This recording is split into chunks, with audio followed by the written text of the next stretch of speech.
Good evening. This is the Channel 505 report with Huimin Lai. Breaking news. A recent trial regarding the Grimshaw versus Ford Motor Company is getting fire. Grimshaw is asking Ford to pay out millions for a design flaw. This is the first time safety has been called to attention in this scale nationally. Background of the case. The PINTO, from years 1971 to 1978, has a fireball safety problem. Ford Company knew the safety flaw but did not pay the $48 to rectify it. Richard Grimshaw and Lily Gray were driving in the 1972 PINTO when they had an accident. It resulted in a fire and death of Lily Gray and serious injury to Richard Grimshaw. Our sources say that the three men responsible are Robert Alexander, VP of Engineering, Harold McDonald, and Lee Iococca. It was here that they planned the new PINTO design and ultimately decided to overlook the design flaw that killed Lily Gray. Why did this happen and could it have been stopped?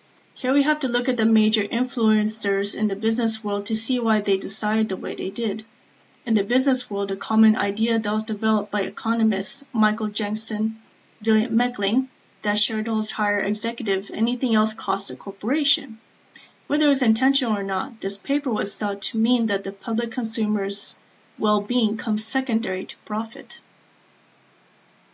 In addition to this theory, when asked about the right of consumers, economist Milton Friedman stated in the 1970s, "There is one and only one social responsibility of the business, to use its resources and engage in activities designed to increase its profits, so long as it stays within the rules of the game, which is to say it engages in open and free competition without deception or fraud."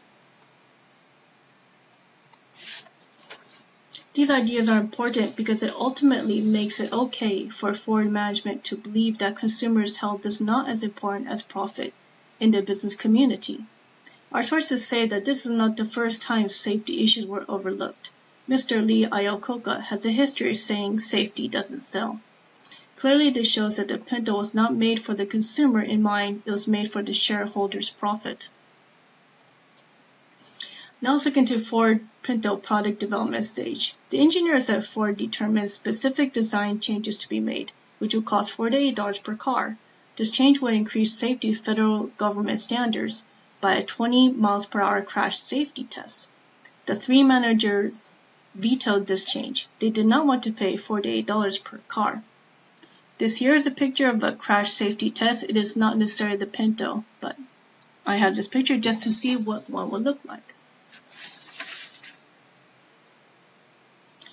In fact, currently the family is claiming malicious intent by Civil Case Law 3294. Malice means conduct which is intended by the defendant to cause injury to the plaintiffs, or despicable conduct which is carried on by the defendant with the willful and conscious disregard of the rights or safety of others.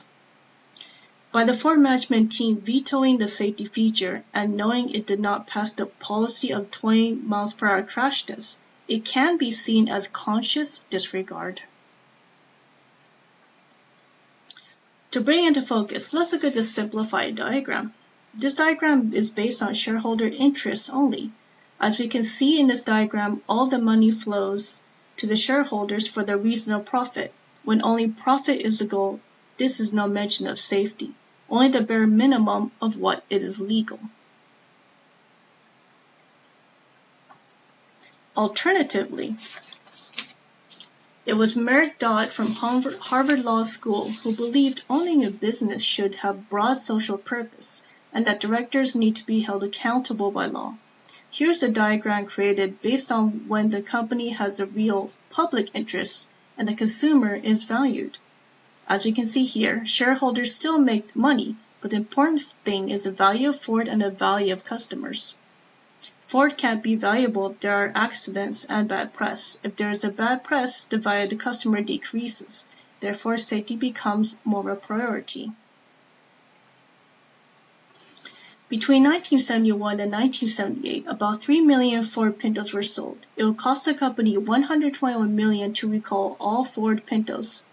Is one person's loss of life worth $120 million? Can customer value be more valuable than how much the company saves? Pretty soon we will have a verdict for Grimshaw versus Ford Motor Company. Will the federal court choose to enforce public safety concerns, or will the Ford not be held liable for known dangerous defects? Reporting live, this is Huimin Lai, Channel 505 Report.